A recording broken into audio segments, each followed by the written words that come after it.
Hello and welcome to the class of World History. Today we are going to talk about a very important topic of world history known as nation state. Now, nation state as we know today is something which is very new as a concept, because if you see in the long history of human civilization, nation state building apparently developed only 200 years back, and there were certain reasons why it developed. So, let me first of all write the heading nation state. So, what is nation state? First of all, the importance of nation comes from the very fact that nation means the sum total of people, the population living in a territory, while state is actually a geographical entity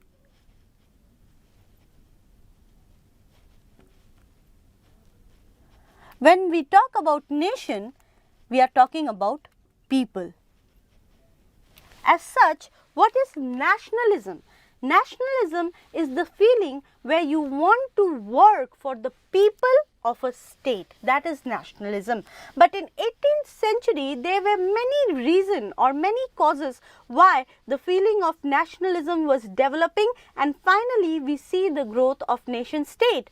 Before 18th century, the whole Europe was divided into scattered state ruled by monarchs. Then these monarchs further gave their power to the feudal lords. So, the center of power was actually not in the hand of one person, but it was divided among many small entities. So, the whole state was fragmented and there was hardly any feeling of unity. If you look the whole state before 18th century, culturally, socially, politically, you find a large number of scattered states who do not have any feeling of fraternity. So, nation started developing as an entity during the end of 18th century and the beginning of 19th century.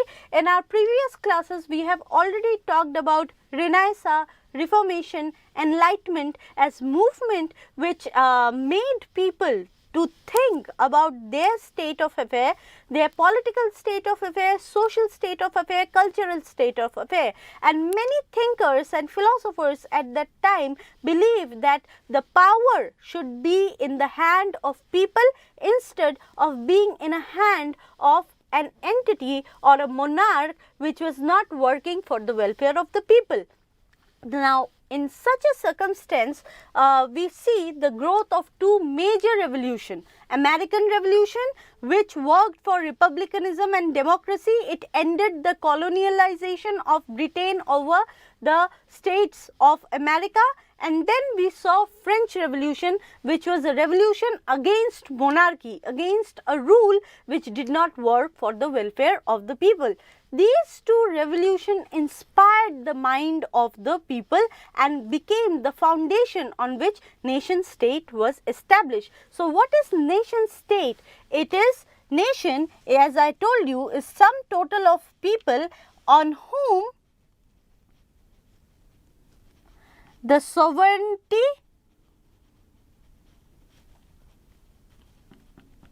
is entrusted, which means nation state is a country where people are sovereign. The power to rule is actually in the hand of people, and they finally elect a government and they willingly give certain part of their power to the government so that the country could be administered. Now, let's talk about the causes why nation state building process became it became really fast, and we saw the growth of nation state. By 18th century, Britain had already established itself as a nation state with pro-democratic government. Then we saw the growth of French Revolution, and it was France that became a nation state. With that, there were many other states who also went on the road of formation of nation state. First was obviously revolution.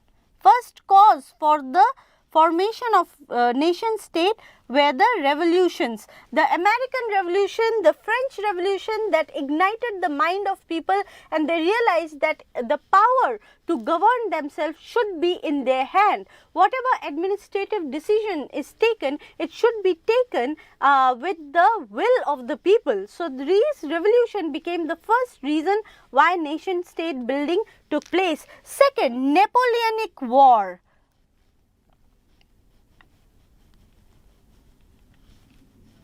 Now, Napoleon, when he came into power, in the name of nationalism, to safeguard his country, first of all he fought with the coalitions, and later, after becoming emperor, he invaded the European countries. Now, as Napoleon had brought the people of France together in the goal of not only protecting its border but expanding it, the countries which were getting invaded by Napoleon also saw a phase when people of those countries came together to fight against Napoleon and safeguard their own land. Now, this resulted in the growth of nationalism among them. They started feeling the brotherhood among the people of those countries, and this became a result why nationalism grew in Germany, in Italy, in Spain, in Greece for that matter. During this time, Greece had marked its independence from Ottoman Empire. Now, not only Napoleonic War, another important reason why nationalism grew was because of Industrial Revolution.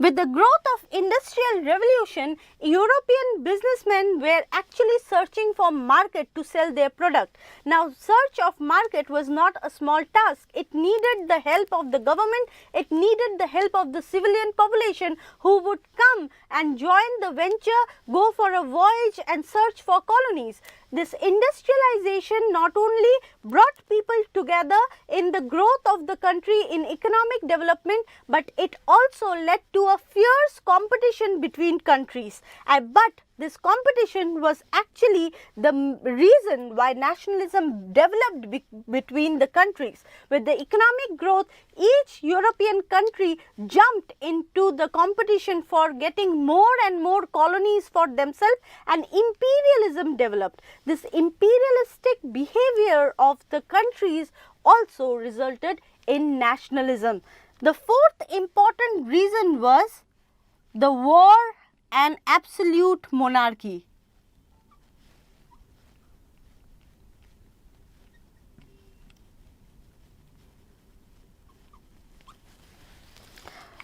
The monarchs now were aggressively fighting with each other. The monarchies of each country were fighting with each other to conquer more and more land in Africa, in Asia, and to colonize them. For this, they needed resources, they needed people to support them.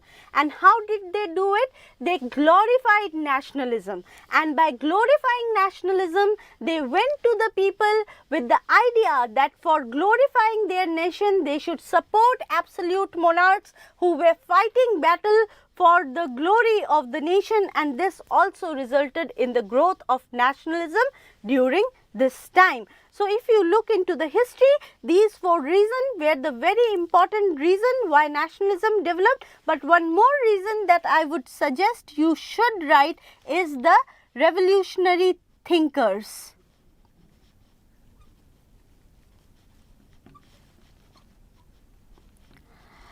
The poets of 19th century like P.B. Shelley and Mazzini, they were writing about nationalism. They were writing about country which will be united in its goal, where people will fight together for the protection of their borders and work together for economic growth.